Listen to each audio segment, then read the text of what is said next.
Meus amigos e amigas, mais uma vez, com a graça de Deus, nós estamos aqui para a nossa Escola da Fé. Estamos trazendo a cada dia um pouco daquele tesouro que está no coração da igreja, né? Hoje vamos conversar um pouco sobre um homem que foi um marco na vida da igreja, na história da igreja, Santo Agostinho.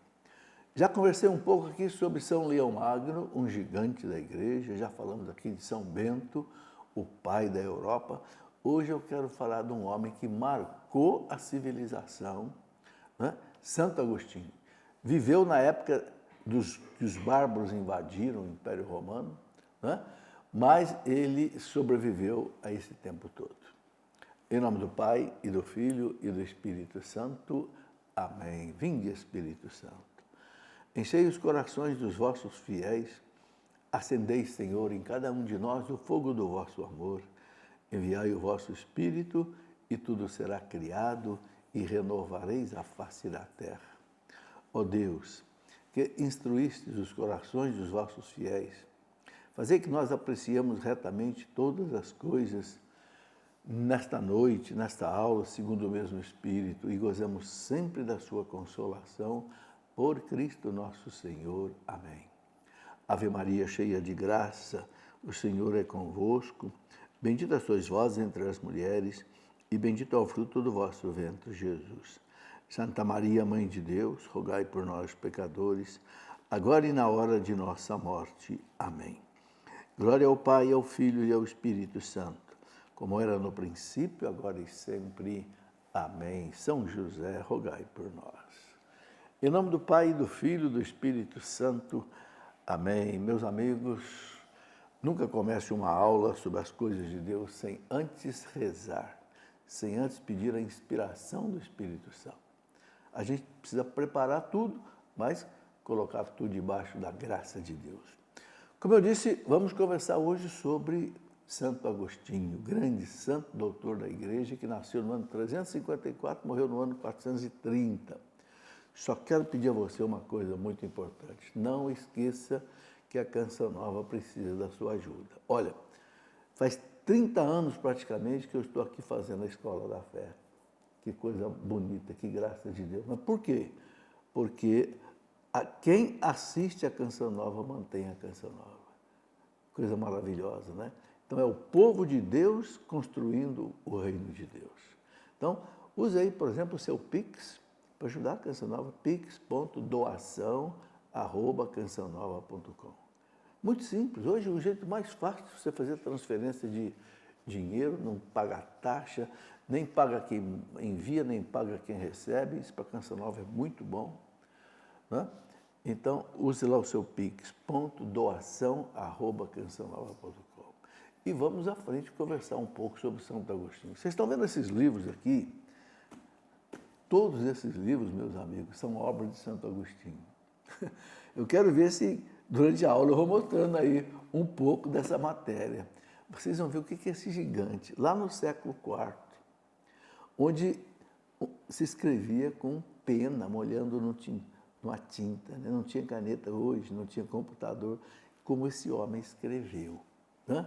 E o que ele escreveu ficou como um marco para a civilização. Ele só me escreveu sobre tudo. Escreveu até sobre questão de guerra justa, quando é que uma guerra é justa, quando é que não é justa. Ele escreveu, né? Foi ele quem moldou os 10 mandamentos, do jeito que nós rezamos, né? Ele sintetizou toda a doutrina moral da igreja nos 10 mandamentos, como está no catecismo da igreja. Então vamos conhecer um pouco da vida desse gigante que até hoje influencia a igreja, né? Muito bem. Não há como conhecer a história da igreja, meus amigos, no século V e século seguinte, sem falar bastante desse Aurélio Agostinho, né? Ao lado de outros gigantes da igreja, como já falamos do Papa Leão Magno, São Jerônimo, que foi contemporâneo de Santo Agostinho. Lá tinha umas discussões bravas com Santo Agostinho, né?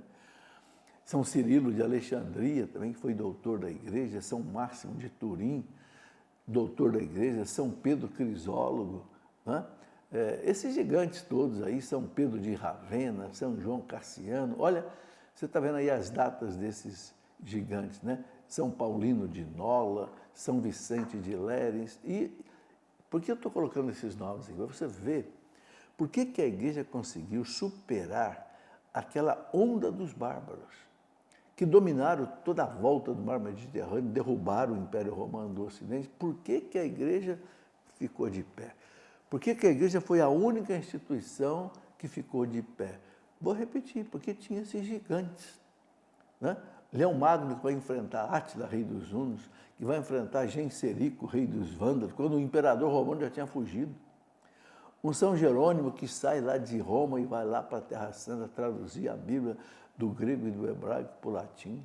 Um São Cirilo de Jerusalém, que vai lá para o concílio, né, defender os dogmas verdadeiros da fé. E todos esses são o Máximo de Turim, que morreu em 465, São Pedro Crisólogo, que morreu em 431. Enfim, esses gigantes todos da igreja é que fizeram com que a igreja, né, criasse, depois de 600 séculos, a cristandade na Europa, né? Eles fizeram a igreja atravessar uma das encruzilhadas mais difíceis de sua história e prepararam o futuro. Essa encruzilhada do quê? De ver todo aquele império, né, que era o maior império do mundo, ser dissolvido na mão dos bárbaros. Então, esses gigantes, eles foram, na verdade, os guias da humanidade, né? E toda essa literatura, eu fiz questão de colocar aqui de Santo Agostinho, se tornou o guia da humanidade até hoje. Até hoje. Veja que São Tomás de Aquino, que depois é o outro gigante, ele só vai aparecer lá no ano 1200. Agostinho é aqui, de 400. A diferença entre os dois, você vê aí, é bastante, né? Então, essa humanidade que estava angustiada com a queda, né, do Império Romano, né? Mas a influência de Santo Agostinho foi o que marcou esse tempo. Uma das obras que ele escreveu, A Cidade de Deus, né, foi exatamente para ele contestar que os romanos pagãos diziam: olha, o império caiu porque o cristianismo entrou aqui e vocês não adoraram os nossos deuses, por isso que os nossos deuses nos abandonaram e nós caímos na mão dos bárbaros. Então Agostinho escreveu A Cidade de Deus, para mostrar o seguinte: não é nada disso. Roma caiu não é porque o cristianismo entrou, não, porque Roma estava podre, moralmente. Por isso que caiu. Aí ele recoloca as coisas no devido lugar. Então ele ajudou, como ninguém, a salvar os valores fundamentais do homem e da civilização que já existia em Roma, né? E que a igreja já estava ali em Roma, porque quando caiu o Império Romano do Ocidente, no ano 476, a igreja já estava ali, desde o ano 66, 67, com São Pedro. A igreja já tinha cerca de 50 papas. Só que a igreja não teve condição de mudar a fé, a religião daquele povo, que era todo misturado no paganismo, né? E que já estava uma civilização em decadência, né? Bom, mas Santo Agostinho, ele ajudou aí, como ninguém, a salvar a civilização, né, que estava ameaçada tanto na inteligência como na consciência, né? Vocês acham que os bárbaros iam preservar toda a civilização, os clássicos da antiguidade? Vocês acham que os bárbaros iam guardar as obras de Cícero, de Sêneca, de Aristóteles? Não. Quem é que guardou tudo isso? A igreja. Bom, Santo Agostinho, ele nasceu na cidade chamada Tagaste, no norte da África. Ele era filho de um homem pagão chamado Patrício, que depois tornou-se cristão, né? E ele era filho de Santa Mônica. Santa Mônica, muito fervorosa, conseguiu a conversão de Patrício, pai de Santo Agostinho. Ele tinha também um irmão que chamava Navígio e uma irmã da qual a gente não sabe o nome e que, tendo ficado viúva, ela chefiou depois um mosteiro feminino. Muito interessante, certamente por influência de Santo Agostinho e da sua mãe Santa Mônica, né? Bom, Santo Agostinho leu pela primeira vez a obra de Hortênsios, que era um escrito de Cícero. Cícero era um historiador, um filósofo romano, não era grego, era romano, que depois se perdeu, né? O qual está na base aí do caminho da conversão de Santo Agostinho. Porque, interessante, esses escritores, esses filósofos antigos, tanto os gregos quanto os romanos, eles refletiam bastante. Então, tinha coisas boas na reflexão deles. Tanto assim que Santo Agostinho aproveitou muito os escritos, não é, de Aristóteles e São Tomás de Aquino também, os escritos de Platão, porque havia uma filosofia boa ali, que a igreja soube purificar, né, e depois trazer para a igreja, né? Também o texto de Cícero, que despertou nele o amor pela sabedoria, né? Como ele escreveu no livro Confissões. Aqui está o livro dele, Confissões. Olha esse livro aqui, Confissões. Né? É a coleção patrística da editora Paulus, esses livros todos aqui. Esse livro Confissões é uma coisa maravilhosa, que hoje você deve ler, porque aqui Santo Agostinho ele conta a vida dele. Como é que ele se converteu? Como é que ele era? Ele era um maniqueísta, ou seja, um herege durante 9 anos. Mas ele se converteu, né? Depois que ele teve aquele encontro, né, com o Evangelho, com o grande Santo Ambrósio de Milão. Bom, aquele livro, Santo Agostinho disse, né, o livro de Cícero lá, mudou verdadeiramente o meu modo de sentir, a ponto de que, de repente, ele perdeu qualquer esperança vã e desejava, com um incrível fervor do coração, a imortalidade da sabedoria. Veja, antes de se converter, lendo já um clássico romano, por isso que a igreja guardou esses clássicos romanos, porque eles tinham filosofia ali dentro, né? E isso já trouxe para Agostinho assim, um amor à sabedoria. Ele não queria uma religião que não fosse também para ele expressão da razão, isto é, da verdade. Isso é uma coisa muito importante. Agostinho ele ligava a fé com a razão, né? Depois da sua conversão. Fé e razão são para ele as duas forças que nos levam a conhecer, né? Na obra dele Contra os Acadêmicos, ele coloca isso. É interessante, né? Agostinho já primava pelo uso da razão. Claro, ele era uma potência intelectual, né? Ele dizia, é preciso crer para conhecer, mas conhecer para crer, mais ainda. Ou seja, você creia, então você estude. E você estudando, você vai crer mais ainda. Bom, são célebres as duas fórmulas dele, né? Nos Sermões 43, ele coloca exatamente isso, né? Crer para compreender, né? O crer abre a porta da verdade, mas também inseparavelmente, né, compreende para crer. Né? Nessas obras, nos sermões dele, né, eu vou mostrar depois algumas obras que tem os sermões dele, em que ele coloca muitas dessas coisas. Bom, essa síntese de Santo Agostinho, de fé e razão, ela foi retomada e desenvolvida por muitos pensadores cristãos depois. A gente vai ver Santo Anselmo, lá por volta do ano 1000, vai ver São Tomás de Aquino, 1200, vai ver outros gigantes, né? Desenvolver a chamada escolástica, que é na Idade Média. A escolástica, o que é? É exatamente a união da fé com a razão, da filosofia para entender melhor a revelação. Então, a harmonia entre a fé e a razão significa que Deus não está longe de nossa razão e da nossa vida. Claro, porque a inteligência é uma obra de Deus, né? Agostinho ele tinha sede da verdade, mas ele se deixou seduzir pelo erro do maniqueísmo por 9 anos. Por quê? É interessante isso. O grande problema, né, nos primeiros séculos, assim, qual é a razão de existir o mal? Se o mundo é bonito, se as coisas são belas, por que existe o mal físico, o mal moral? E Santo Agostinho não achava na filosofia a resposta para isso. Aí ele se tornou maniqueísta. Que é o maniqueísmo? Era uma seita gnóstica, veio do gnosticismo, que dizia assim, olha, existe o mal pelo seguinte, porque existem 2 deuses. Existe um Deus bom e um Deus mau. Um Deus bom só criou coisas espirituais e o Deus mau só criou coisas materiais. Então, por isso que existe o mal. E Santo Agostinho caiu nessa, Durante 9 anos ele já entendia porque que há o mal, porque existe um Deus mau. Mas não existe Deus mau. Deus é um só e é bom. Quando ele se converteu, ele entendeu que não. Aí deixou o maniqueísmo. Mas ele foi maniqueísta 9 anos. É interessante a gente colocar isso aqui.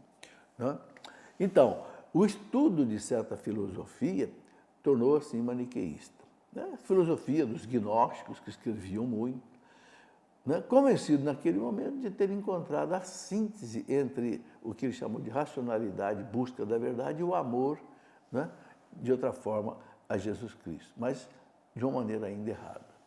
Bom, Agostinho, ele se viu envolvido nas paixões da carne. Ele teve um filho, solteiro ainda, o filho chamava-se Adeodato. Engraçado, né? Adeodato quer dizer dado por Deus. Né? Só que ele vivia uma vida ainda dissoluta, né? Sem ser casado. E esse filho dele morreu com 17 anos de idade.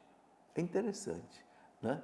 Ele aprendeu a retórica em Cartago, depois ele ensinou gramática em Tagaste.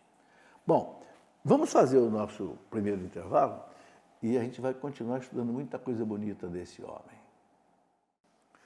Caros amigos, estamos de volta com a nossa Escola da Fé. Estamos conversando hoje sobre esse gigante chamado Santo Agostinho. Né? Eu estava falando no final do primeiro bloco que Santo Agostinho se tornou maniqueísta, herege por 9 anos, né? Vivia uma vida dissoluta no pecado. Ele falava muito do pecado, das paixões da carne. Teve um filho, né? Ainda solteiro. Esse filho depois morreu com 17 anos de idade, o Adeodato. Né?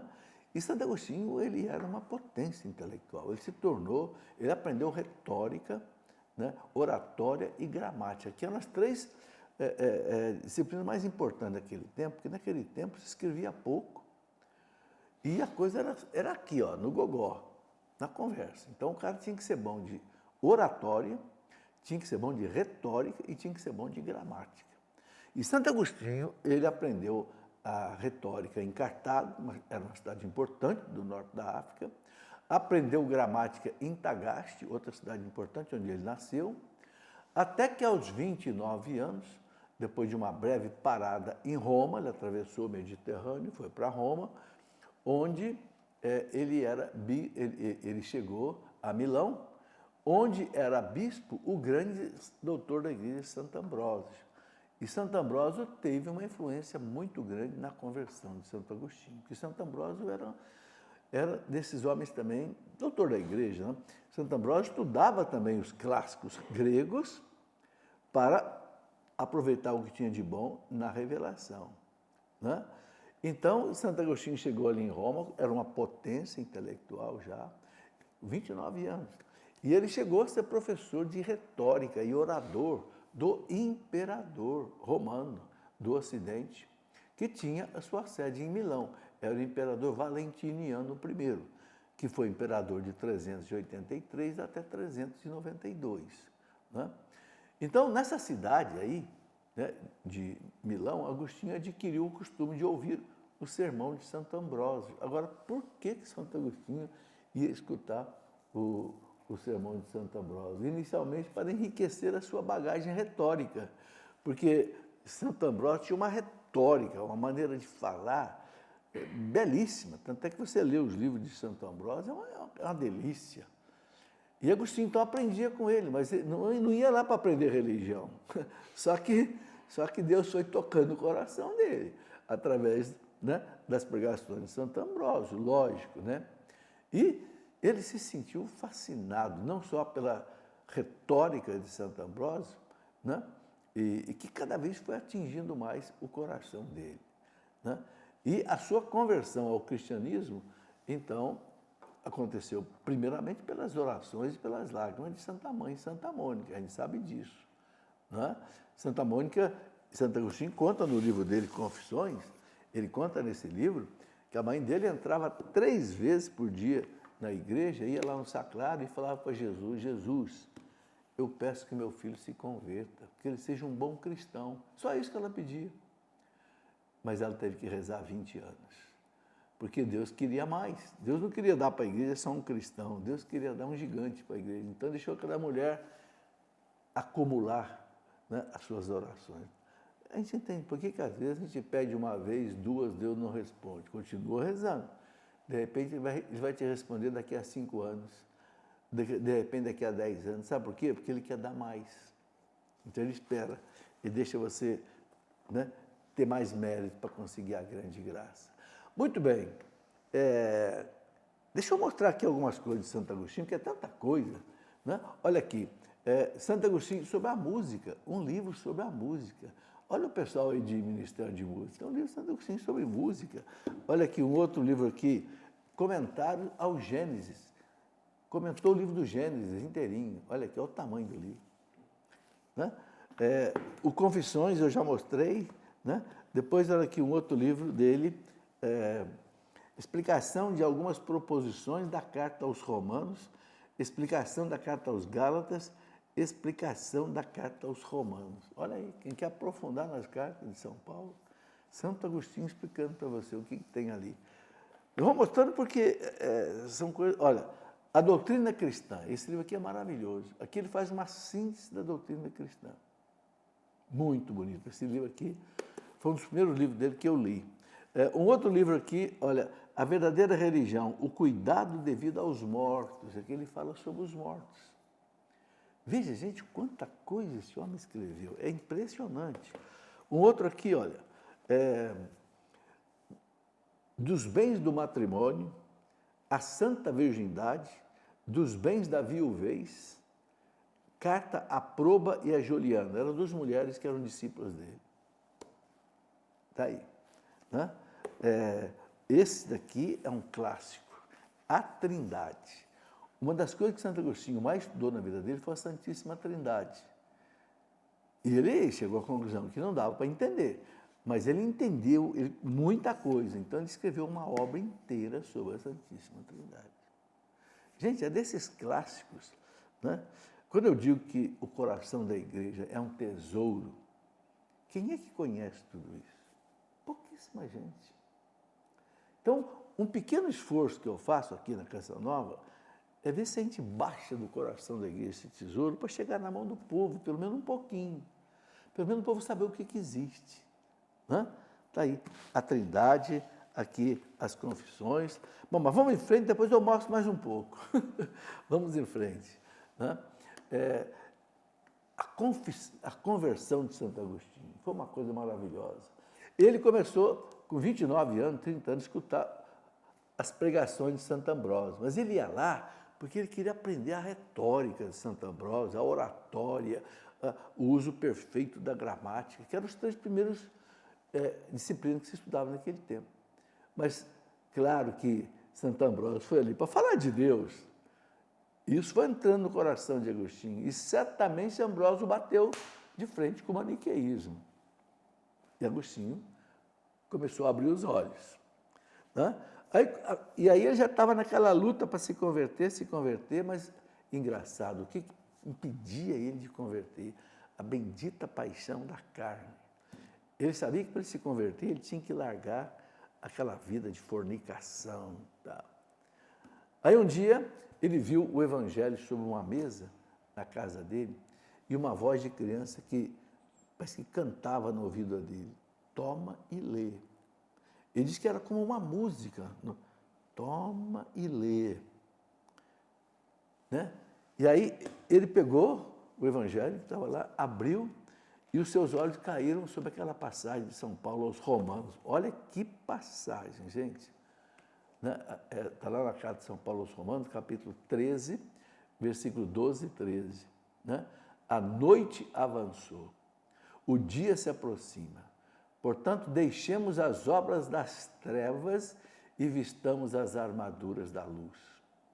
Como de dia, andemos decentemente, não em orgias e bebedeiras, nem em devassidão e libertinagem, nem em rixas e ciúmes.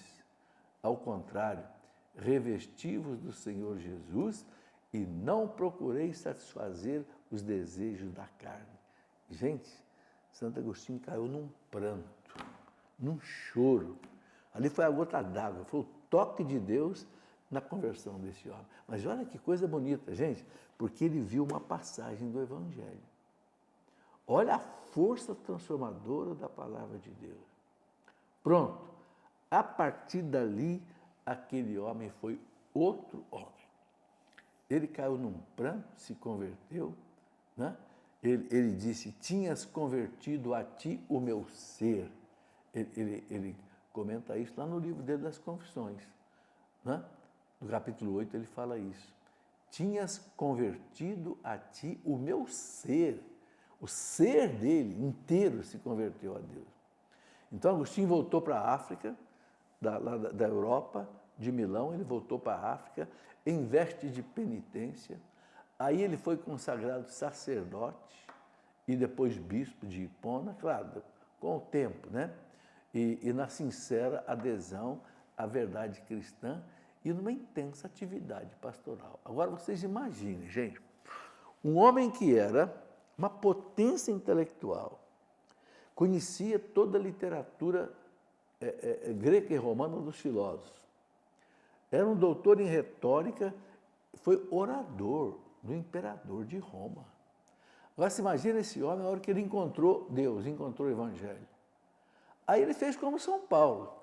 São Paulo era aquele judeu, rabino, fariseu, que dominava profundamente o Antigo Testamento. Quando se converteu, ele mergulhou no Novo Testamento de cabeça.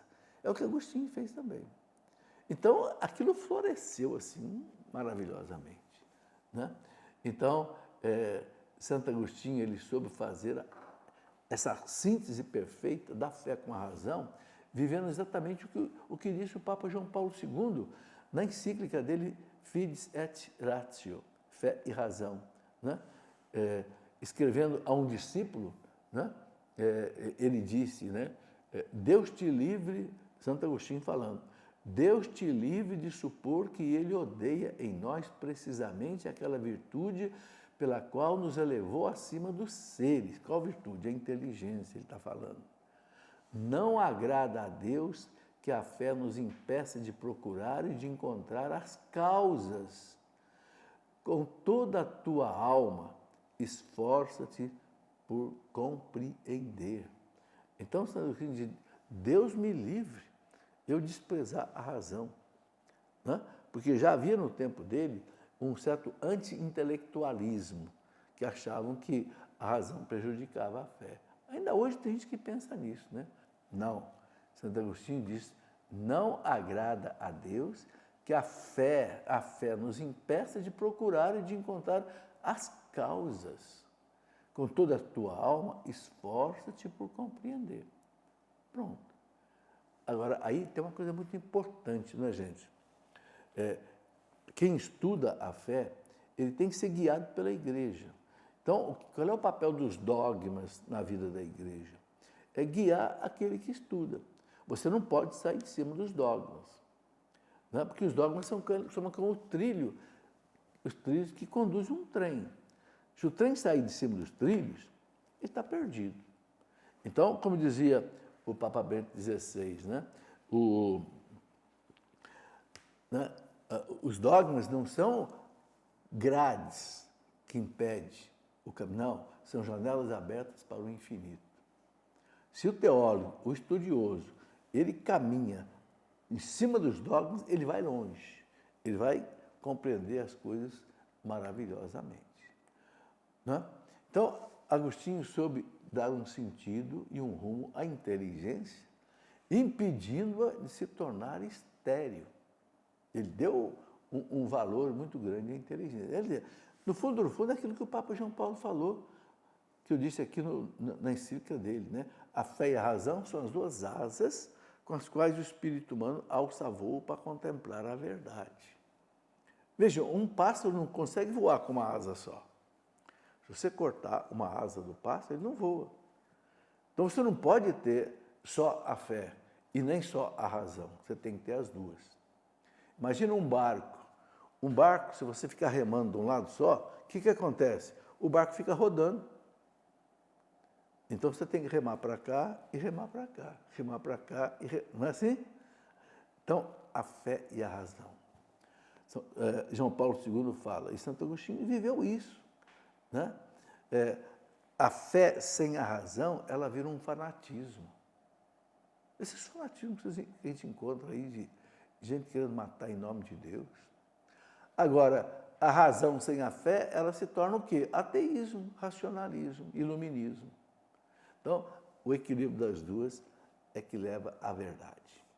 Então, Agostinho, ele soube dar, repito mais uma vez, um sentido e um rumo à inteligência, à razão, impedindo dela se tornar estéril, dela ser abandonada. Né? Como São Justino, o grande São Justino, né? Que foi do século II, foi mártir no ano 155, que era um filósofo de Jerusalém, depois se converteu. Também Santo Ambrósio, no século IV, Agostinho soube valorizar a cultura desse mundo romano que desabava, soube aproveitar o que é bom, né?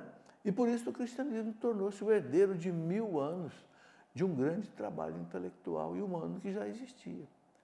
Então, ainda precisa entender que a igreja aproveitou muita coisa do passado romano, aquilo que era bom, como aproveitou dos gregos, dos filósofos gregos e dos filósofos romanos, aquilo que era bom. Né? Santo Ambrósio, ele se nutriu de Cícero. Santo Ambrósio lia Cícero, que era filósofo romano, Virgílio, Platão, né? E a quem soube criticar e elogiar ao mesmo tempo. Né? Isso é bonito na igreja, o discernimento. Você pega lá um livro de um filósofo grego que tinha coisas boas e tinha coisas erradas. Então ele diz, não, isso aqui não serve, mas isso aqui é bom.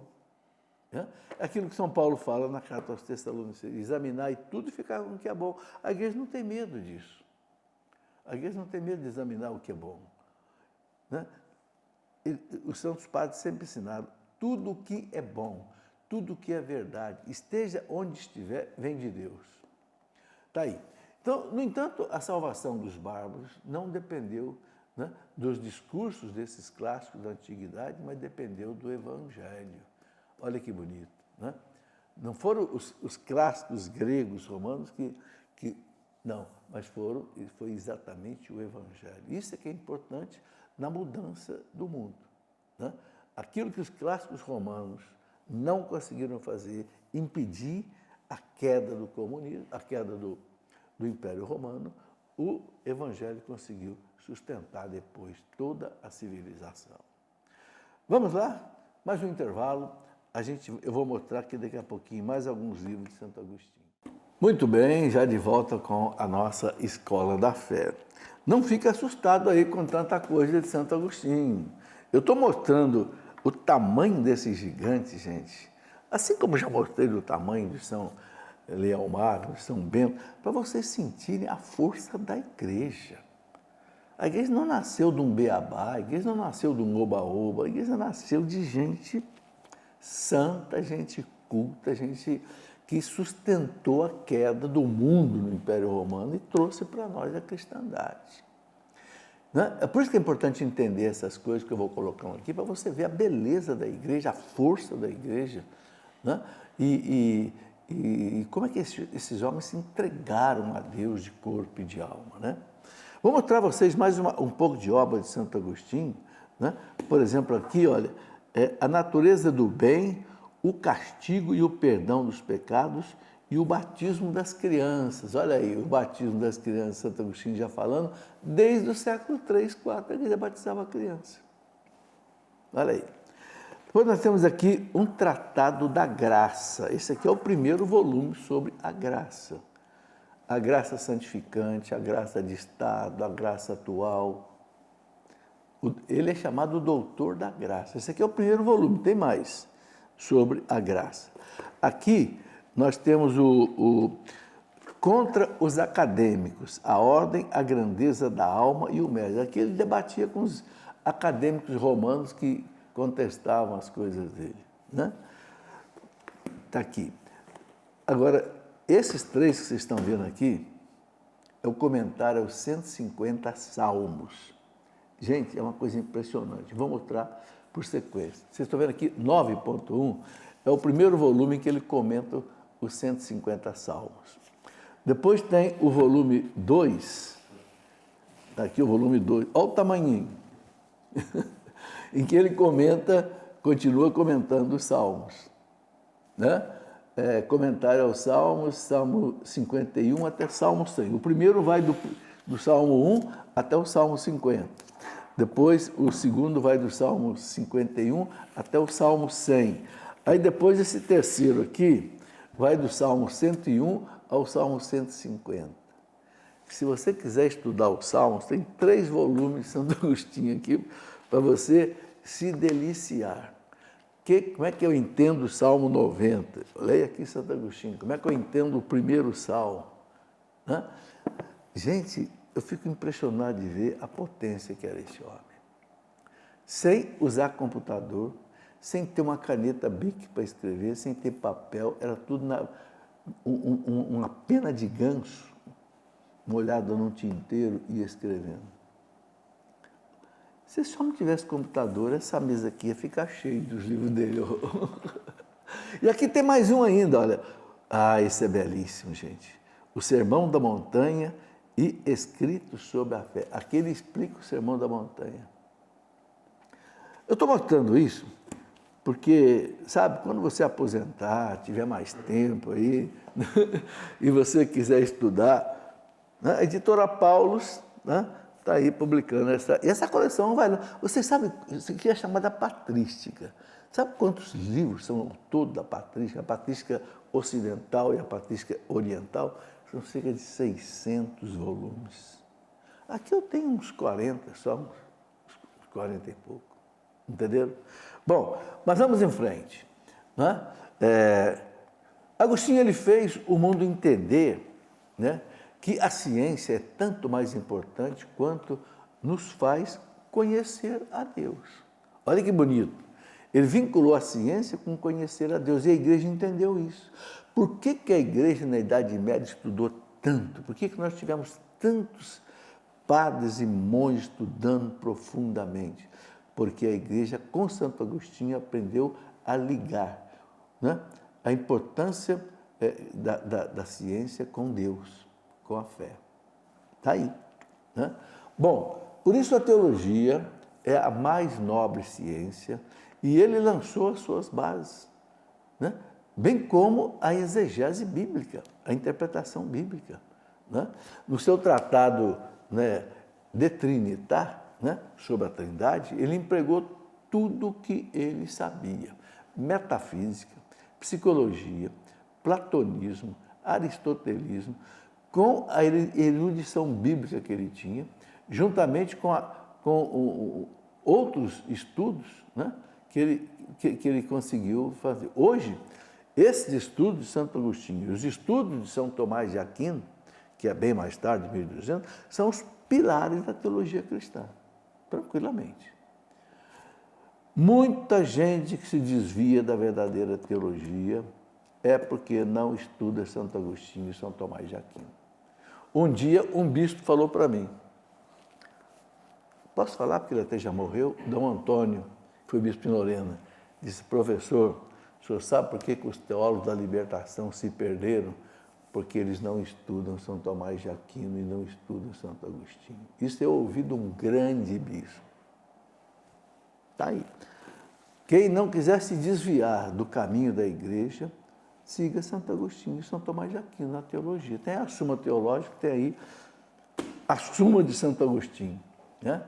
Assim, numa encruzilhada da história, meus irmãos, que foi a queda do mundo ocidental, Agostinho salvou a inteligência, colocando a inteligência a serviço de Cristo. Isso foi um trabalho gigantesco desse homem. Se na Idade Média os monges copistas, né, nos scriptoriums, né, que chamava lá, nos mosteiros, se eles salvaram da destruição as obras dos clássicos da antiguidade, foi porque Santo Agostinho as valorizou. Por que os monges da Idade Média vamos copiar todas essas coisas aí, os clássicos gregos e tal? Porque Santo Agostinho valorizou. E se não fosse esses monges copistas, hoje você não ia ler mais Cícero, nem não sei, talvez, Sêneca e outros filósofos antigos. Então, boa parte da Idade Média só conheceu essa literatura antiga por meio das citações de Santo Agostinho. A obra de Agostinho não foi apenas uma obra espiritual, mas teve grande repercussão social.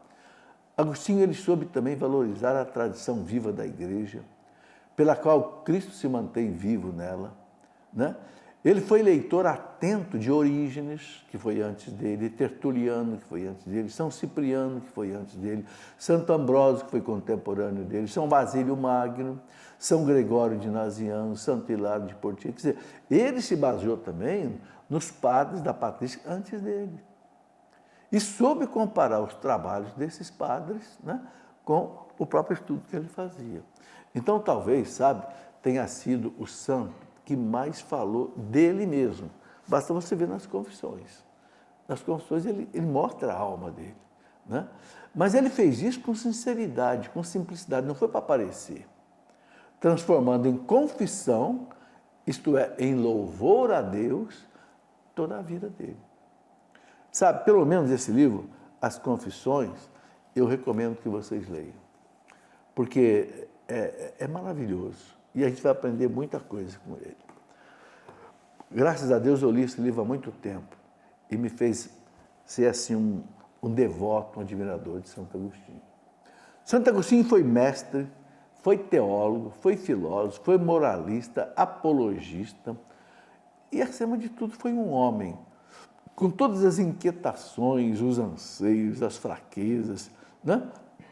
Como ele mesmo apresenta no seu livro As Confissões. O Papa São Paulo VI, um dia ele disse o seguinte: pode-se dizer que todo pensamento da antiguidade conflui na sua obra e dela derivam correntes de pensamento que permeiam toda a tradição doutrinal dos séculos sucessivos. Entenderam o que Paulo VI está dizendo? A obra de Santo Agostinho, né, o pensamento dele, né, moldou a civilização, né?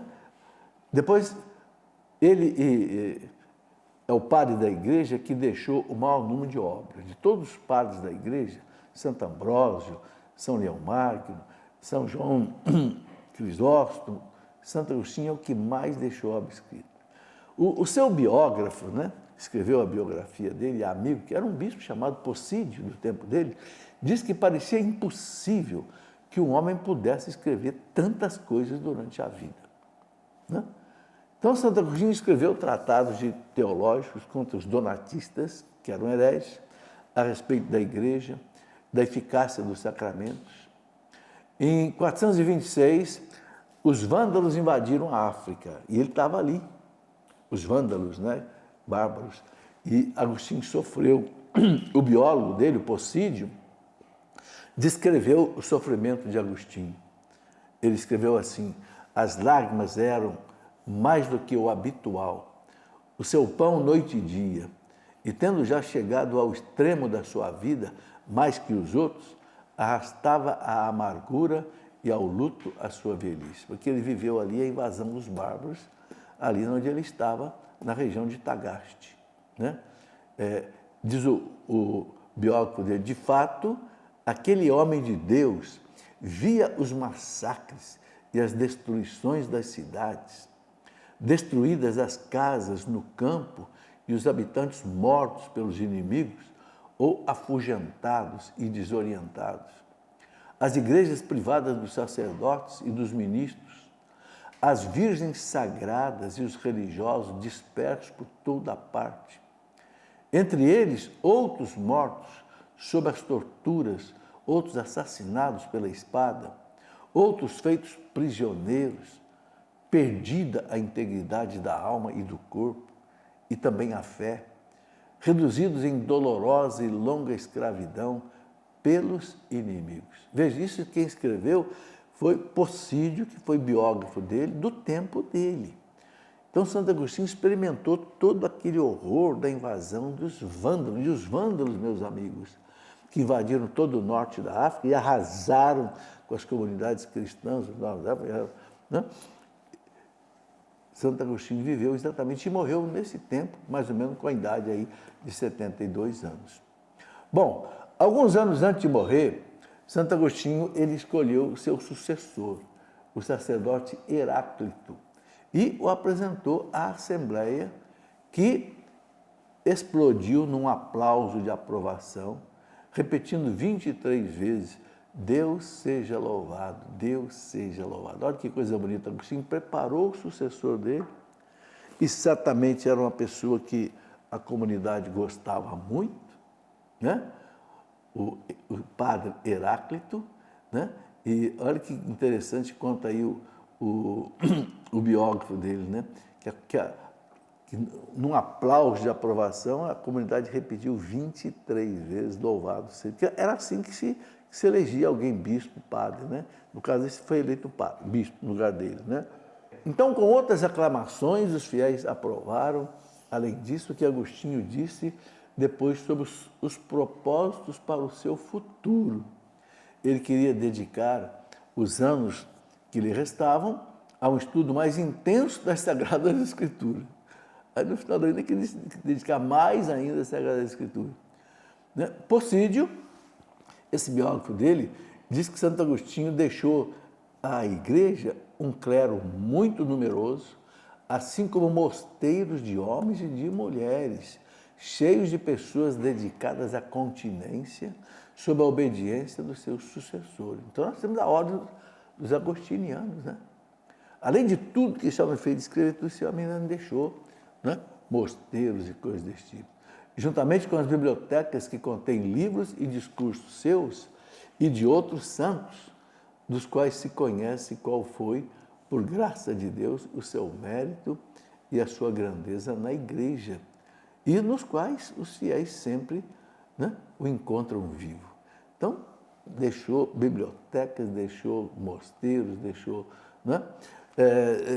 O Papa São João Paulo II, em 1988, no 16º centenário da conversão de Santo Agostinho, ele escreveu uma carta apostólica, Agostinum Hipponensem, né?